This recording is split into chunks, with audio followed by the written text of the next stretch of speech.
This episode was brought to you by Bedina's eShop. Warning, listening to this ad may cause sudden cravings and spontaneous happiness. Because at Bedina's eShop, we bake sweet breads so good they've been known to stop arguments, fix bad days, and make your dog think you're the favorite again. From our famous mini loaves to cookies and dog treats, everything's homemade in Amarillo, Texas with real ingredients and a whole lot of Mimi magic. Need a treat for yourself? A peace offering? A bribe for your kid? We don't judge. We just bake. Order at bedinaseshop.com, follow us on Facebook, or catch us in Amarillo, Texas at the Golden Spread Farmers Market during business hours. Bedina's eShop, baking happiness and occasionally preventing meltdowns. A link can also be found on noeticresonance.org. Welcome to Noetic Resonance. Before we begin, I want to share a brief disclaimer. The information in this episode reflects my personal experiences, practices, and perspectives on health and wellness. I am not a medical professional, and nothing shared here is intended to diagnose, treat, cure, or prevent any disease. Everyone's body and journey are different. If you are dealing with a medical condition, taking medications, or considering changes to your health routine, please consult a qualified healthcare professional you trust. This episode is offered for informational and reflective purposes only, and I encourage listeners to listen to their own bodies and use discernment when exploring what resonates for them. My intention is to share what has supported me, not tell anyone what they should do, to bring forth questions about your own personal choices and how they may be affecting your health and wellness. Today, in part 1 of my personal health practices, I will be covering what I do for my health due to where my health was, backed by scientific peer-reviewed research. When I started this journey with my health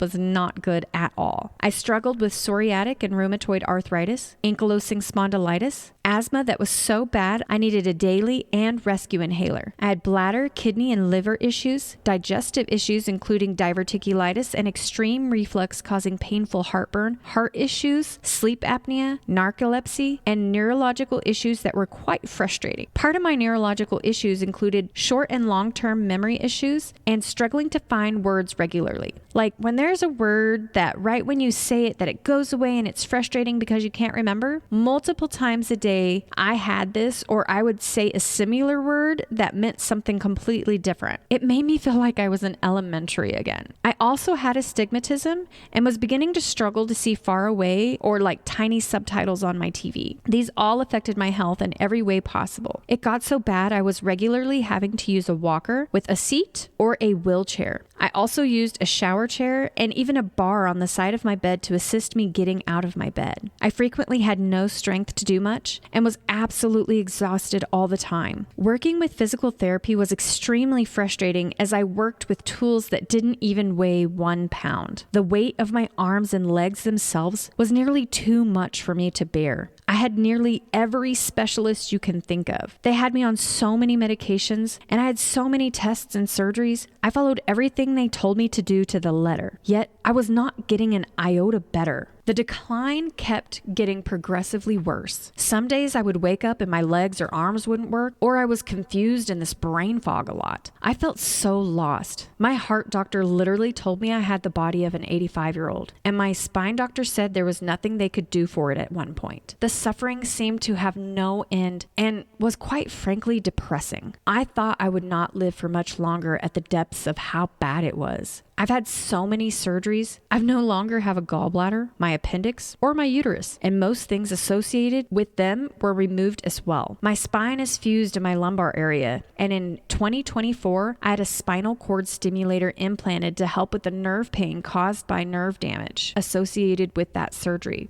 I also had 2 vein ablations per leg as my vascular system in there was just crap. My feet were regularly purple like a dead person's. Those just name a few of the procedures I have had. I've endured many x-rays, CT scans, MRIs, heart caths. My esophagus has been stretched twice due to the inflammation and scarring. I've had many ultrasounds and scopes.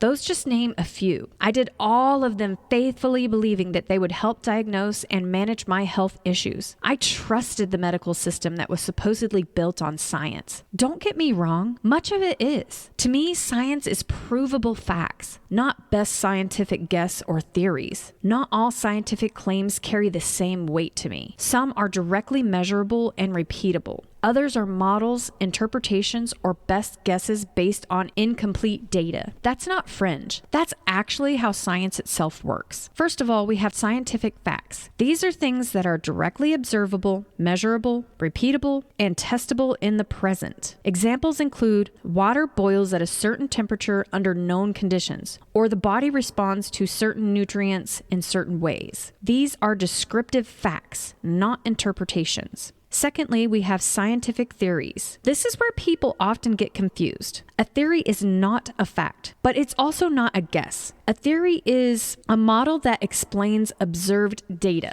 It's based on assumptions and open to revision or replacement. A scientific theory is a framework for understanding observations, not an absolute truth. Good science expects theories to evolve. Thirdly, we have hypotheses, models, and extrapolations. These include reconstructions of the distant past, explanations for things we cannot directly observe, and interpretations layered on limited evidence. Claims like dinosaurs having prehensile lips are theoretical reconstructions. They're based on comparisons and models, not direct evidence. Useful ideas, but not settled facts. When soft tissue isn't preserved, what we're seeing is interpretation, not certainty. So to me, they could claim all kinds of things that aren't necessarily facts.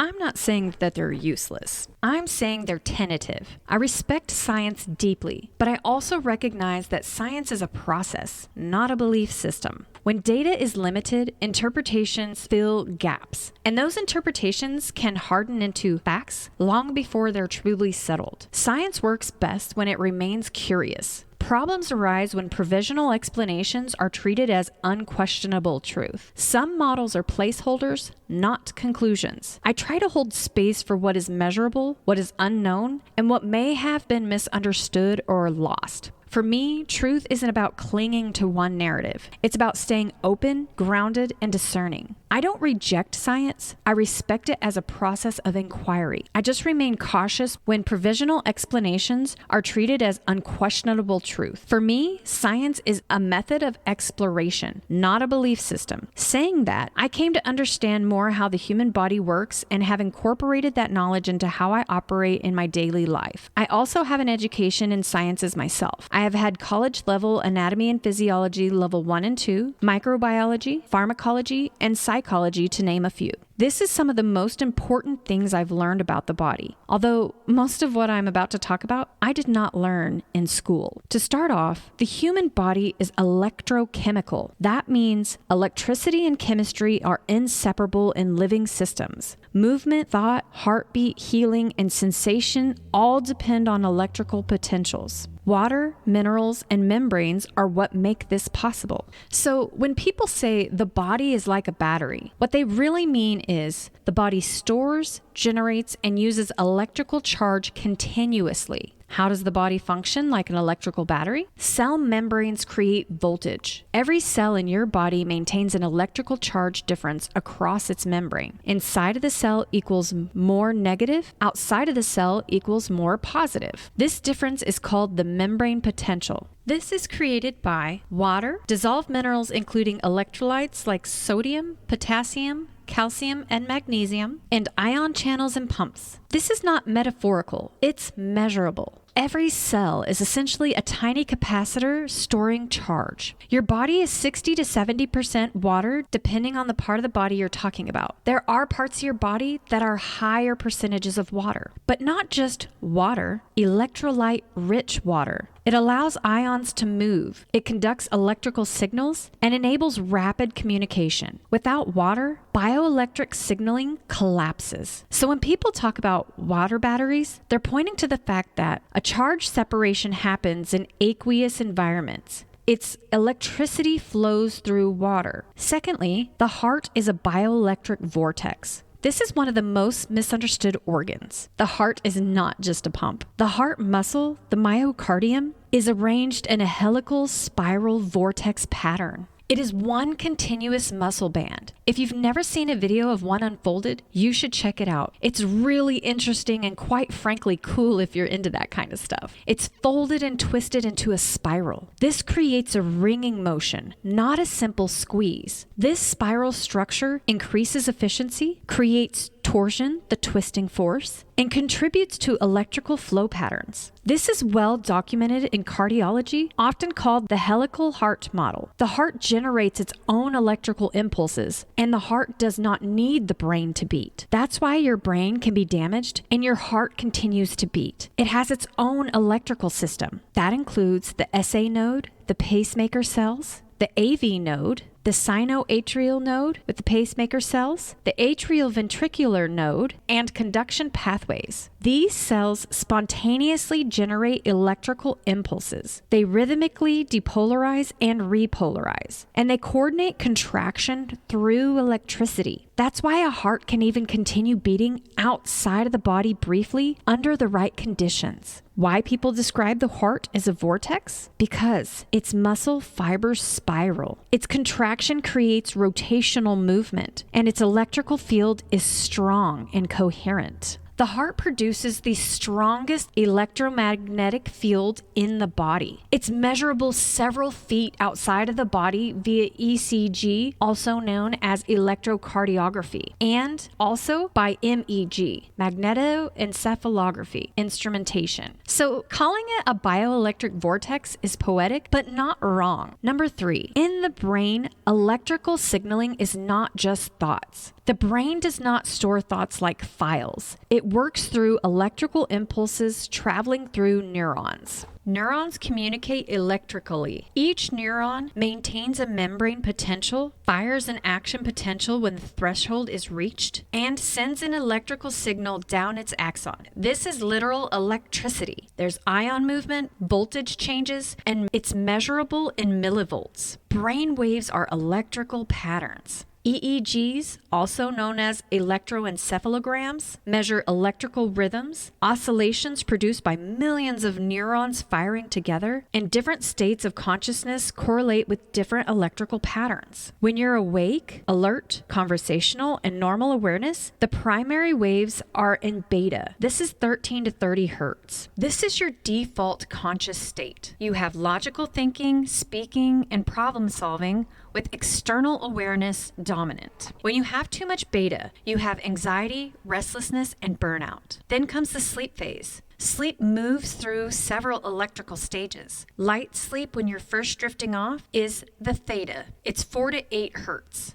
This is where you have hypnagogic imagery and creative dreamlike thoughts. Deep sleep is delta. It's 0.5 to 4 hertz. And this stimulates physical repair, immune restoration, and hormone release, especially the growth hormone and melatonin. This is when the body heals and regenerates most deeply. In meditation, depending on the depth and style, but typically, usually, you're in alpha, which is 8 to 12 hertz. This brings calm, relaxed awareness. It also reduces stress hormones. Deep meditation brings theta, which is 4 to 8 hertz, where you have access to your subconscious, emotional processing, and creative insight. Advanced long-term meditators have access to gamma, which is 30 to 100 hertz. This helps you access high coherence, compassion, unity states, and heightened perception. Focus state, also known as the flow state, is a low beta. It's 12 to 18 hertz. It's concentrated but calm attention. It's high performance without stress. Your best focus happens when beta is controlled, not excessive. Stress equals high beta, which is 18 to 30 plus hertz. It's often with disorganized gammas, which includes the fight or flight activation. Cortisol and adrenaline are elevated. It reduces immune function. The nervous system becomes noisy and insufficient. So chronic stress equals overstimulated electrical signaling. These electrical patterns directly influence the biofield. The heart and brain synchronize during coherent states, like meditation and calm focus. In other words, your state of consciousness is an electrical condition, and you can train it. The brain is not producing electricity randomly, it's organizing electrical flow. The body is bioelectric, not mechanical. It behaves like a battery, but it is not a single battery. It is a distributed electrical system powered by chemistry, water, and structure. Life runs on electricity, structured by water. This is how doctors measure things with instruments used in medical settings. Common sensors include the EEG. As I mentioned before, it monitors electrical activity of the brain. ECG and EKG monitor the electrical activity of the heart. EMGs, which is electromyography, monitors the muscle electrical activity. EDA, also known as electrodermal activity, and GSR, also known as galvanic skin response, monitors skin conductance, which is changes with emotional arousal via sweat glands. They refer to the same measurement, just different names. EDA is the modern scientific term, and GSR is the older one. MEG, as I mentioned previously, monitors magnetic fields produced by brain activity. It's very sensitive. So this isn't woo-woo. It's provable science. Back to speaking of the heart and the extended biofield it creates that is measurable with instruments. Different traditions named the same lived phenomenon in different ways, long before modern instruments existed. Here are some of the most common names for that. Qi, or Ki, in Chinese medicine. Prana, Ayurveda, meaning life knowledge and yogic traditions. Pneuma, in ancient Greek. Ruach, in Hebrew tradition. Vital force, or life force, in Western philosophy. Elan vital, in European vitalism. And biofield is the modern integrative medicine term. None of these originally meant magic. They described felt aliveness, flow, vitality, and relational energy. How does the heart's electrical activity map onto these ideas? Here's the clean bridge. Ancient traditions described felt coherence and vitality. Modern science describes electrical signaling and physiological regulation. The overlap is here. Heart rhythms affect the nervous system. Nervous system state affects perception and behavior. Emotional state alters heart electrical patterns. So when traditions speak of qi flowing, science speaks of autonomic nervous system balance. This includes heart rate variability, coherence between heart, brain, and body. So it's a different language, but the same lived experience.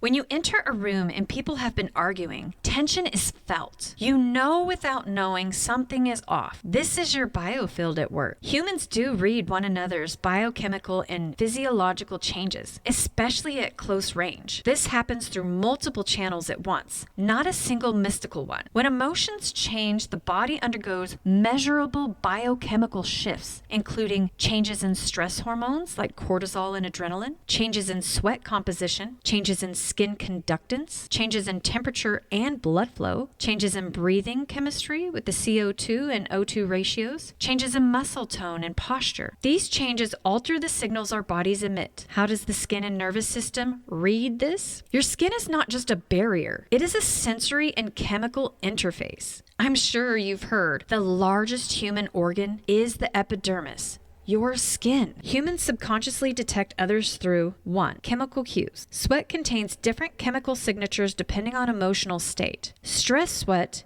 is not equal to calm sweat. Humans can subconsciously detect these cues, these pheromone-like effects. This is well established in psychophysiology. 2. Electrical and conductance changes. Emotional arousal changes skin conductance. This is the basis of the GSR EDA measurements. Skin conductance affects how bodies interact electrically at very close distances. 3. Thermal and vascular signals. Emotions change blood flow. Skin temperature shifts. These changes are detectable at close range. 4. Micro movements and rhythm. Tiny changes in breath, posture, and muscle tone are read subconsciously in milliseconds. The heart rhythm influences facial expression and voice tone. This is why emotional regulation is contagious and why calm presence can change a room. Why do scientists use the word biofield? Because living systems are not isolated signals. Biological regulation is distributed. The body functions as an integrated electrical chemical network. Interactions occur within and between organisms. Biofield allows scientists to study interaction and regulation without reducing everything to one variable. To stay accurate, it does not mean a single glowing aura, a mystical substance, thought-reading energy, or something separate from the body. Instead, it means the measurable and perceivable physiological field a living body generates and responds to. Ancient traditions named the felt experience. Modern science names the measurable mechanisms. Different language, Same phenomenon. That's why many modern researchers intentionally use biofield as a bridge term. We can capture this field if the right equipment is used. Method 1 is Kirlian photography, the classic one people know. What it actually is a high voltage, low current electrical field, a photographic film or digital sensors, and an object, often a fingertip or a leaf or something, is placed on a conductive plate. This causes ionization of air and moisture around the object, and it gives a visible corona discharge. That glowing outline is what people call an aura. What's really being imaged is skin moisture, sweat chemistry, pressure, temperature, electrical conductivity, and a nervous system state. All of these things change with emotion, stress, and meditation. So while it's not photographing energy directly, it is visualizing changes in bioelectrical behavior at the skin. Method 2 uses GDV bioelectrography. It's the modern evolution of the Kirlian. This is one of the most often used in pre- and post-meditation studies. Here's how it works. A fingertip is exposed briefly to a controlled electrical pulse. A digital camera captures the resulting photon emission. Software analyzes patterns statistically. This system is often called gas discharge visualization, GDV, or electrophonic imaging, EPI. What it measures? It doesn't claim to measure chi directly. It measures electron excitation, ionized gas emission, changes in conductivity, pattern stability and symmetry, which correlate with autonomic nervous system balance,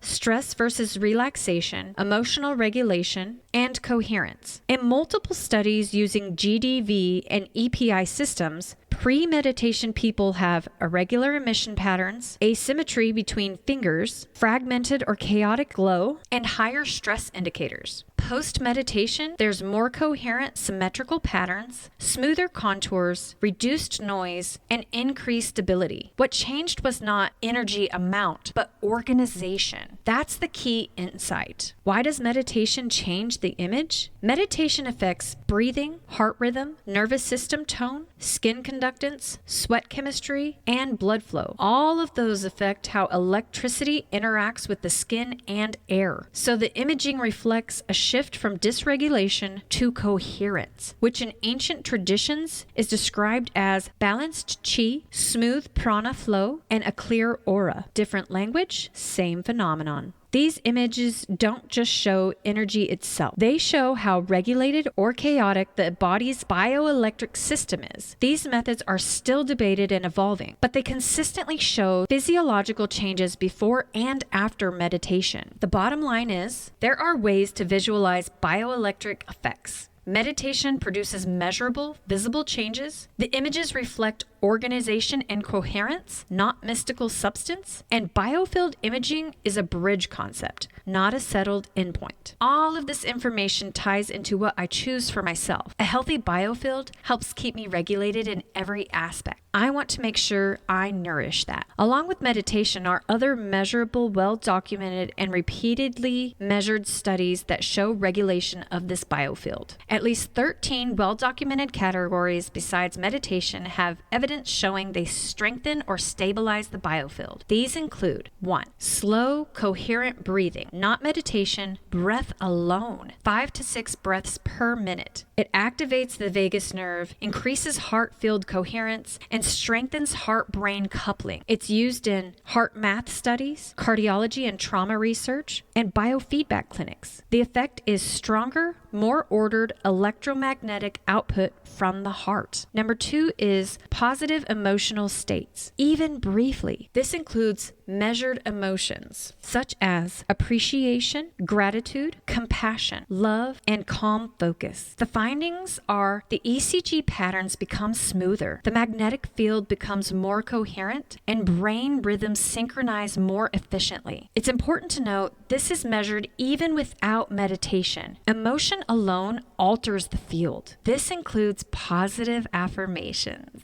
Number 3 is physical exercise, especially rhythmic. Examples include walking, cycling, swimming, dancing, and Tai Chi or Qigong. Those are also counted separately. Documented effects include improved heart rate variability, stronger electrical signaling efficiency, and increased mitochondrial efficiency. This affects bioelectric gradients. The key is rhythmic, sustained movement is greater than chaotic exertion. Number 4, sleep, especially deep and REM sleep. Sleep deprivation fragments the biofield. It reduces coherence and weakens autonomic regulation. Deep sleep restores electrical gradients, resets neural timing, and improves interoception, body sensing. It is extremely well documented in neuroscience that sleeping helps. Number 5 is social connecting and safe bonding. This one surprises people. It's measured during mother-infant bonding, trusted conversation, supportive touch, and synchronized activities such as singing and chanting together. The observed effects include heart rhythms in train, nervous systems synchronize, and they have reduced electromagnetic noise. Your field literally stabilizes near regulated people. There is moderate, strong evidence that is measured but still emerging on that one. Number 6 is touch. The types studied include therapeutic touch, massage, and gentle sustained contact. Measured changes include skin conductance, EEG patterns, and parasympathetic dominance. Even when placebo-controlled, touch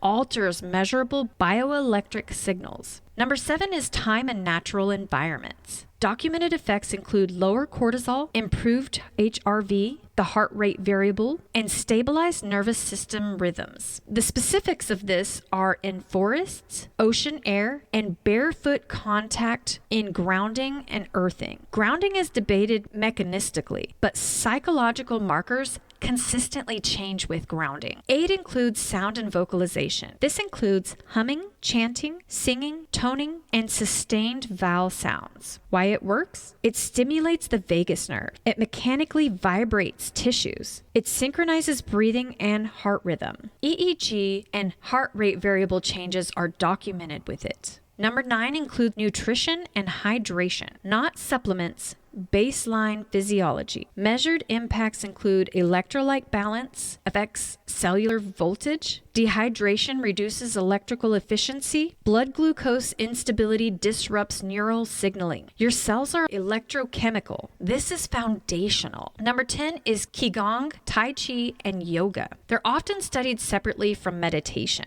The measured outcomes include increased coherence, improved balance of the autonomic nervous system, changes in EEG and EM emissions, and these practices combine movement, breath, and intention, which is why effects are so strong. It's emerging but measured, still debated, but real data still exists. 11 is intention and focused attention. Studies show focused intention alters physiological markers. Measured changes even without movement or breath change. This is controversial, but repeatable effects exist, especially in biofeedback labs. Number 12 is emotional processing and trauma release. Somatic therapies show restored autonomic flexibility, improved coherence after release, and reduced chronic electrical dysregulation. Trauma equals chaotic signaling. Release equals organized signaling. Number 13 is biophoton emission. Cells emit ultra-weak light. It's measured with photomultiplier tubes. Findings include increases during coherent states, decreases during stress, and changes after meditation, breathwork, and healing practices. Still niche, but it's real. If we group them from the strongest overall outside of meditation, we have breath regulation, emotional coherence, exercise and rhythmic movement, sleep, and safe social connection. These are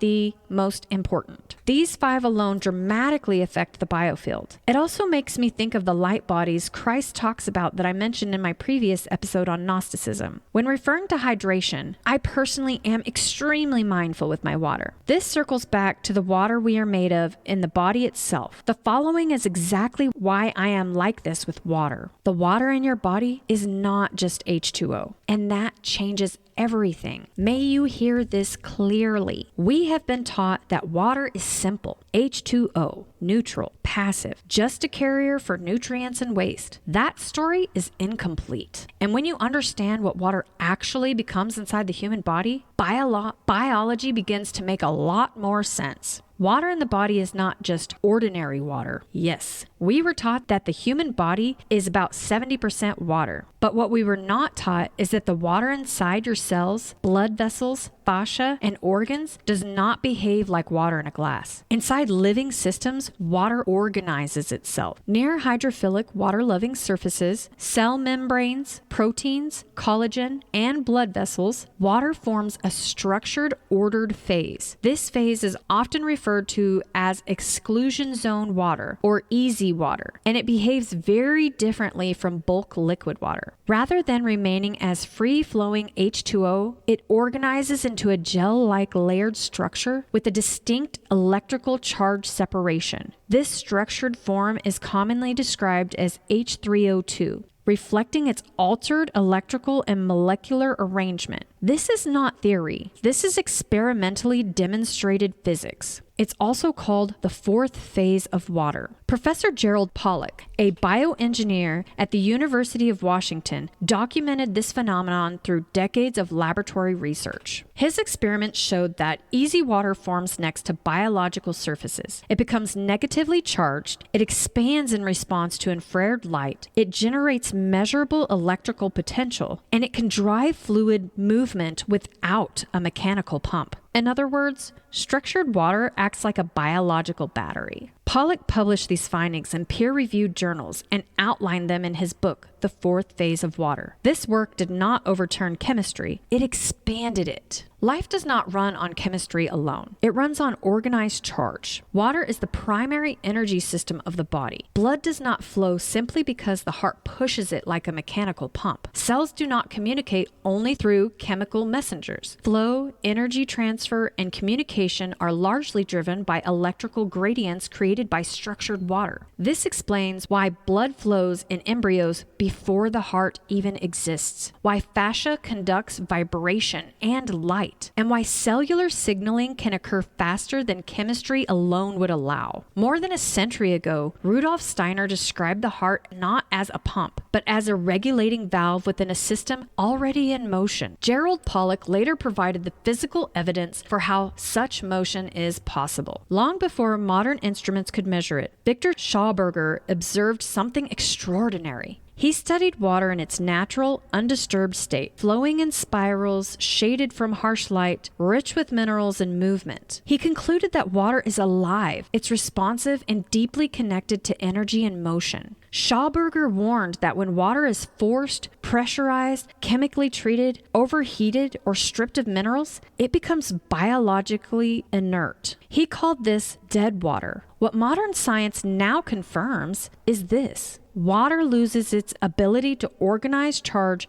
when it is energetically degraded. Life depends on structured flow, not force. Structured water is what makes life possible inside the body. Structured water stores energy from light and heat, creates electrical gradients, directs movement and flow, and enables communication between tissues. This is why hydration is not just about how much water you drink, but about the condition the water is in and whether your body can structure it. How structured water is built in the body? You do not get structured water from chemically treated tap water alone. Structured water is built through interaction with life. Sunlight. Infrared light from the sun is one of the strongest known stimulators of easy water formation. This is why natural light exposure increases energy and resilience. Fascia, muscle contraction, and diaphragmatic breathing move fluids, enhance charge separation, and support internal coherence. Water needs conductivity. Mineral-rich sources, unrefined salts, and trace minerals support proper electrical function. Fruits and vegetables already contain structured water. Their hydration is biologically compatible and immediately usable. Contact with the Earth's electrical field stabilizes charge and supports internal regulation. Water is not only responsive to physical inputs, it is responsive to order. Studies in psychophysiology show that coherent emotional states such as gratitude, reverence, and focused intention measurably affect heart rhythms, brain waves, and electromagnetic signaling. When prayer or intention is added, the nervous system enters coherence. Electrical noise decreases, and internal signaling becomes more efficient. Water exists at the center of this system. Masaru Emoto's visual experiments were controversial, but the underlying principle is sound. Water responds to vibrational input, whether that input is sound, light, temperature, or emotional coherence.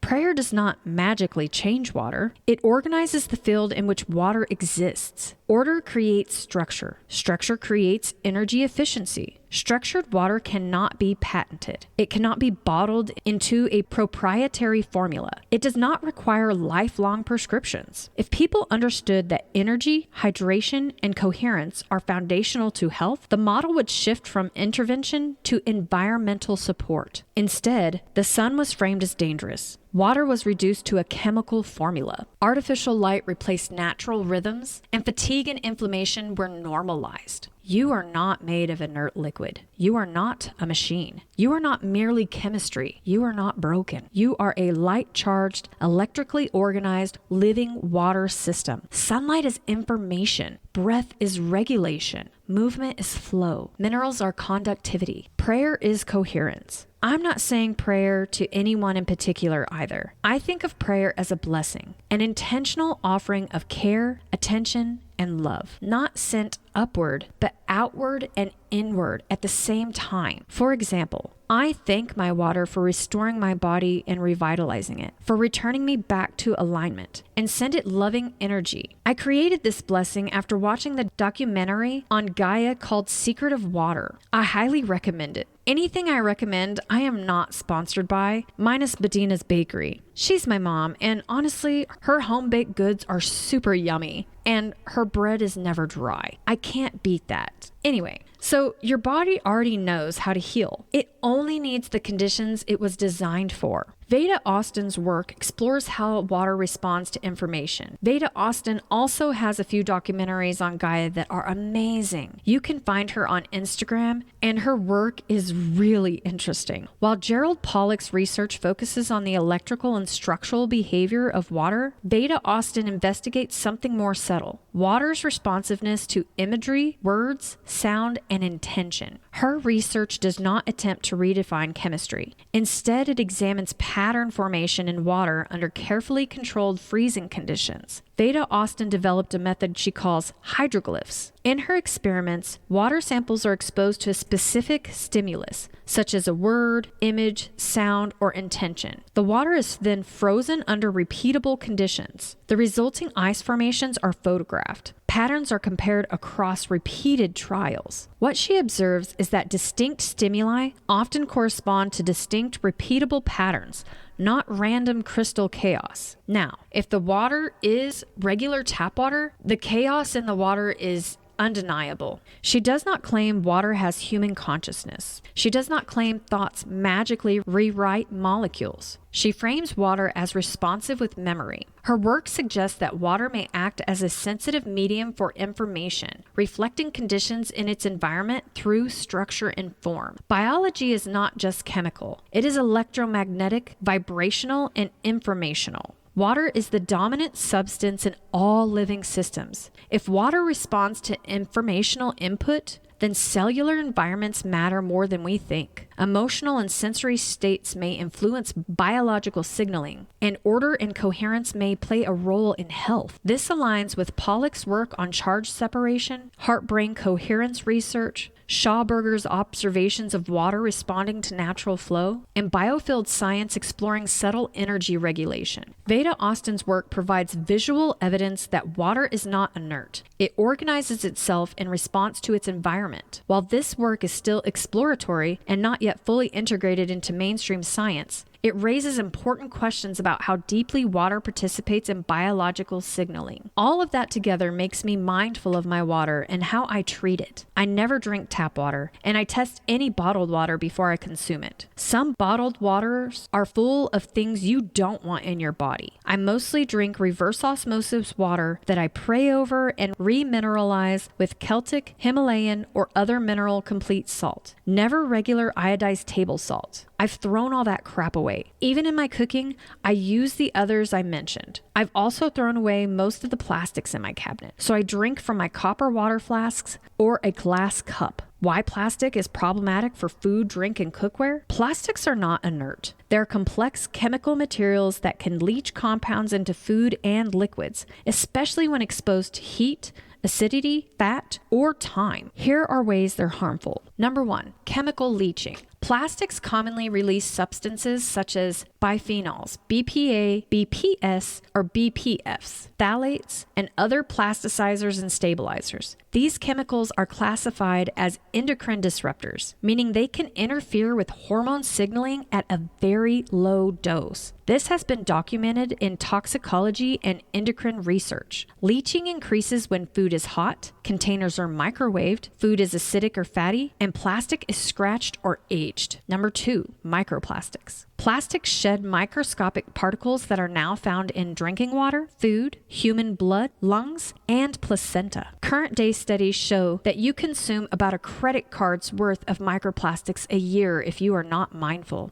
Microplastics act as physical irritants, carriers for toxins and heavy metals, and potential sources of chronic inflammation. They do not belong in biological systems. This is why plastic-coated and non-stick cookware is a concern. Which brings us to number 3, non-stick coatings, PTFE or Teflon-type coatings. Many non-stick pans use PTFE-based coatings. When overheated or damaged, the coatings degrade. Toxic byproducts can be released, and fumes can be harmful. This is well documented in occupational and laboratory studies. Even without overheating, scratching accelerates breakdown and increases exposure. Older nonstick cookware also involved PFOA, a forever chemical linked to metabolic, immune, and hormonal effects. It's now phased out, but related compounds remain. Teflon is a brand name for a chemical compound called PTFE. Polytetrafluoroethylene. PTFE belongs to a class of chemicals known as PFAS, per and polyfluoroalkyl. These substances, often called forever chemicals, because they do not break down easily in environments or in the body. At the molecular level, PTFE is made of carbon atoms and fluorine atoms. The carbon-fluorine bond is one of the strongest chemical bonds known, which is why Teflon resists sticking, resists heat, and resists chemical breakdown. That same stability is also why PFAS compounds persist in the environment and biological systems. When Teflon-coated cookware is scratched, worn, heated above recommended temperatures, which can happen easily in cooking, the coating can degrade, release microscopic particles, and emit toxic breakdown byproducts. Earlier generations of Teflon were manufactured using PFOA and a PFAS compound linked to hormonal, immunal, and metabolic effects. While PFOA has been phased out, related PFAS compounds are still commonly used. The key scientific concern in PFAS chemicals is they are bioaccumulative. That means they build up over time. They are not easily eliminated by the body.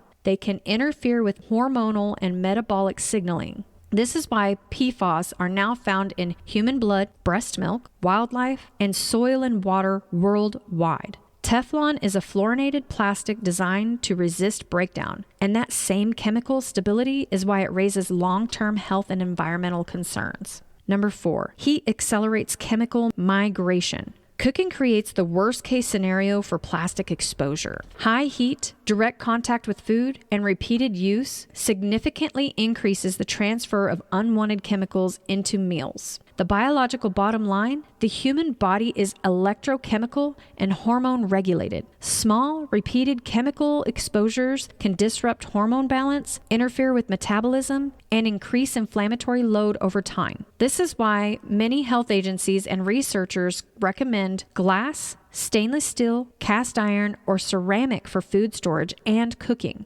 and minimizing plastic contact, especially with heat. That wraps up today. Thank you for listening. Next week, I will continue with what I personally do for my health in part 2. Until next time, may your path be aligned, your gnosis be clear, and the veil be ever thin. Thanks for all the love and support. Much love and positive vibes.